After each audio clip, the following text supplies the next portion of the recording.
朋友，各位海麗村嘅街坊，我哋呼籲大家5月16號投下歷史性嘅一票。呢一票係為廢除功能組別而投，呢一票係為落實真普選而投，呢一票係為我哋嘅下一代而投嘅。我哋呼籲大家5月16號投8號黃毓民，投毓民就係投真普選，就係投廢除功能組別。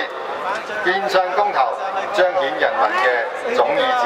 呢個係人民力量嘅顯示，就好似03年7·1咁樣，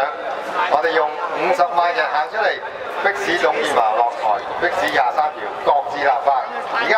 大家只要走入去有冷氣嘅票站，就可以彰顯人民嘅力量。呢幾日咧都係由朝到晚馬不停蹄去宣傳呢個5區公投。我希望大家5月16號咧，真係花半個鐘頭嘅時間出嚟投票，唔係淨係你一個人投，仲要通知其他嘅朋友。因為如果呢個5區公投喺5月16號呢個投票率高嘅話咧，我哋就有足夠嘅籌碼同個政府討價還價。嗱，我哋嗰個議題好簡單，就係要廢除呢個功能組別，同埋要求咧呢個特首係我哋1人1票選出嚟嘅。大家睇下而家香港咁嘅環境，我哋啲窮人冇啖好食，唔係因為我哋自己唔爭氣，係因為成個客觀環境係令到你啲年青人冇向上流動嘅機會，令到我哋啲窮人咧就只會一日窮過一日。各位，唔係個個都想攞綜援嘅，但係成個客觀嘅環境，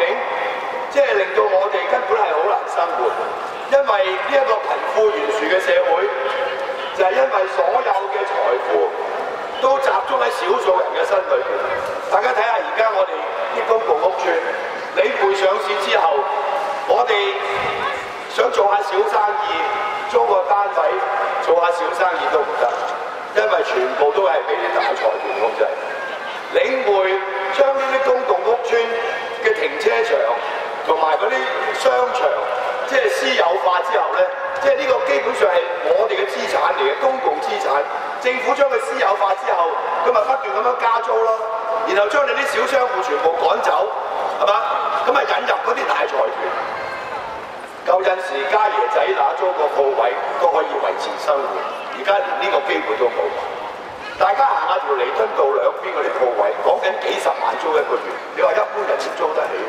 所以唔係周生生就周大福、六福、珠寶、卓越、莎莎，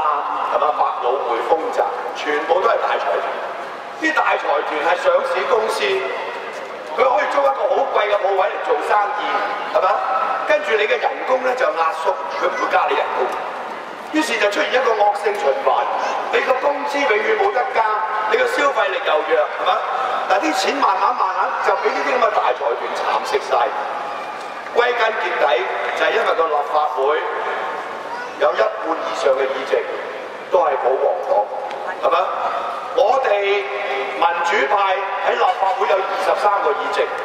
我哋喺嗰個分區直選30個席位裏邊攞到60%嘅選票，但係我哋都係得19個位。保皇黨總共有37個議席，你任何嘅法案過半數就通過㗎啦，所以我哋永遠都係少數，但係我哋攞嘅票數係多數喎。08年立法會嘅選舉，民主派攞87萬票，建制派攞58萬票，相差係29萬票，但係我哋喺立法會係少數，我哋民主派提出嗰啲有利民生嘅議案，全部喺立法會都被否決嘅，因為分組投票。分組投票嘅意思就係功能組別要過半數，分區直選又要過半數，咁嗰個法案或者我哋嘅提嗰個動議先可以通過。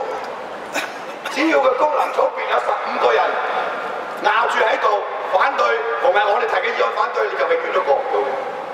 我哋而家派俾大家小冊子裏邊寫得好清楚嘅，我哋有關飯碗嘅法案，有關呢個即係老人家，即係啲弱勢族群嗰啲法案，係咪？所有呢啲對基層有利嘅，或者要增加社會福利嘅，所有呢啲法案喺立法會分組投票，就俾嗰啲功能組6.4啊，或者政制民主啊呢啲所謂即係意識形態嘅法，我哋更加唔使知過啦。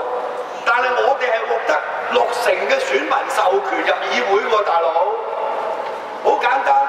我攞37,000幾票喺呢個區，我係喺立法會一個席位，但係立法會有14個議員係0票嘅，自動當選。曾蔭權係800人嘅選舉委員會選舉產生，